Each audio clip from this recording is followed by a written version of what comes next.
Welcome back. This is segment 2 of Citizens Forum. Our guest in this segment is Julia Ford, and we're going to be talking about I guess a Bosa development. I don't know what else to say about it. It's a fairly major development, and most people, or many people in town, will see it if you're driving down Pandora Avenue between Cook and Vancouver. There's what used to be the St. Andrew's School, and a fairly big chunk of land, and a developer from Vancouver, Bosa, has a plan for that land, which many of the neighbors think is not in the best interests of the neighborhood, and that's what we're going to be talking about. So Julia, thank you very much. Thanks for having me, Jack.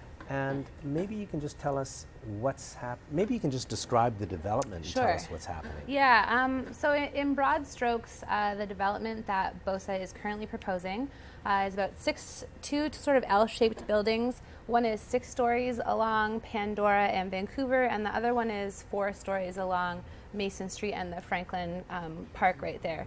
And then in the middle, they're sort of planning on having a bit of a green area that will be accessed by residents only. And there's also some commercial space that will be on the bottom floor. And the commercial space is actually huge. And the commercial space is quite large.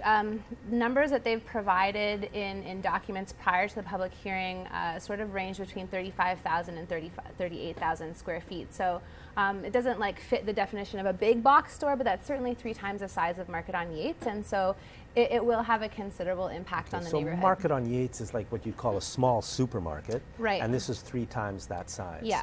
And one of the big problems is, I think, that all the traffic for that store is going to come down what has always been a very, very quiet street.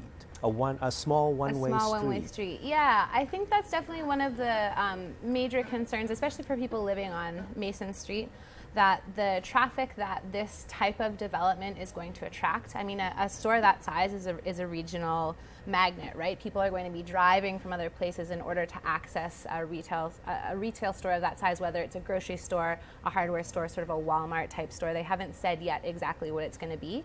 And so, but their traffic projections are suggesting that at peak hours there could be as many as 300 cars going in and out of that site. And the way that, and unfortunately because of recent changes to the Highway Bylaw Act at the City of Victoria, and the sort of comprehensiveness of the site, what it means is that the traffic actually is required by these bylaws to come off of Mason Street, which means that there's going to be really high traffic on Mason Street, and it also means that the sort of greenway and walkability along Vancouver Street is going to be really compromised, because if you think about that particular intersection, there isn't actually a stop sign there right now. It's between a stop light and a stop sign, and what you have is a turnoff that cuts through a bike lane, an existing sort of real corridor for bikes. It's a quiet neighborhood. Neighborhood. It's being destroyed, basically. Yeah. How do people in the neighborhood feel about it? I think a lot of everyone that I've spoken to, has been quite opposed to it. We did have a North Park Neighborhood Association meetings, have been ongoing throughout the consultation process. Which is years long. 3.5 years of consultation has occurred. It's consultation in quotation marks. My perspective is that the consultation process has been really lacking. Because Bosa doesn't care. They're out there to make money. And to me, that's the underlying problem. Who's going to develop our neighborhoods? Is it a development company from Vancouver that doesn't care about anything except maximization of profit? Or is it going to be the people who live here? Right. And it's not only this one development, folks, it's all of us, because they want to turn our city into Vancouver. And we're all going to be paying a price for that. So really, this is almost like man the barricades and woman the barricades, because they're coming to get us.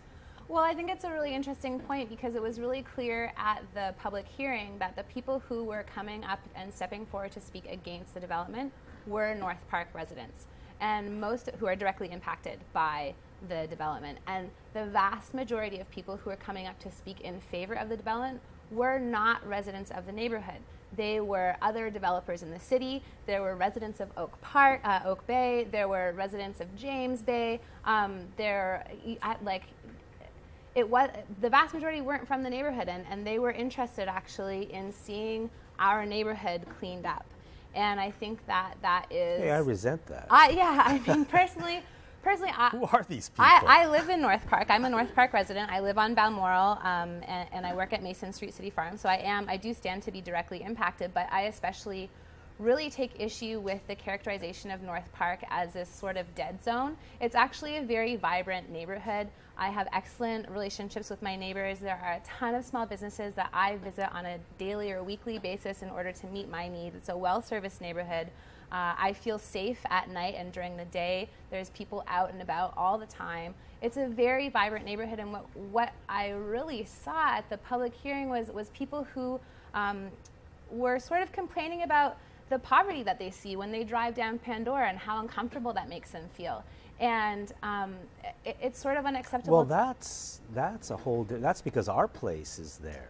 Well, and I think, and let's not forget where the poverty comes from. The poverty comes from the top. They're the ones who cause the poverty. Yeah, and there was a lot of interesting coded language around wanting to clean up North Park neighborhood and make it safer. And I think what that is actually code for is a process of marginalization of the street-involved population. Right? Is that people are imagining that by having this development come in, that it's somehow going to make the neighborhood safer, and it's somehow going to make the neighborhood cleaner. And what they are really talking about is the fact that the population pressure and the type of population pressure, the demographic that is projected to move into these developments, we're going to see an increase in the police harassment of the street-involved population and increased marginalization of them. And I think for me that's a huge problem, and that's not really acceptable in my neighborhood.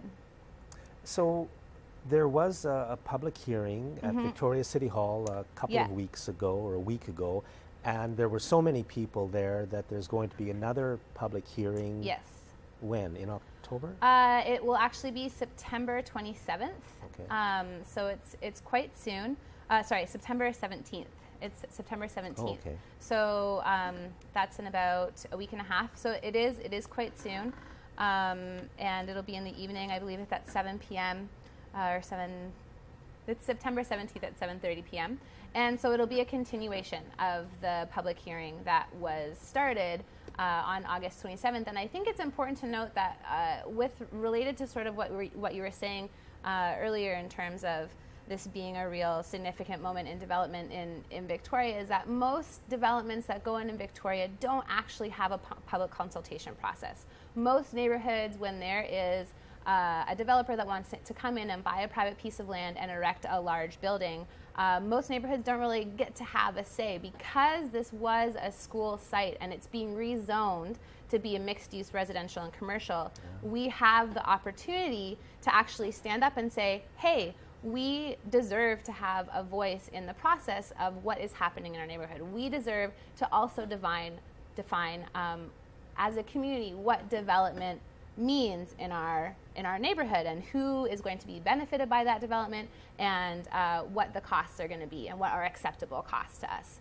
And so I think that's a really interesting process that we're seeing right now.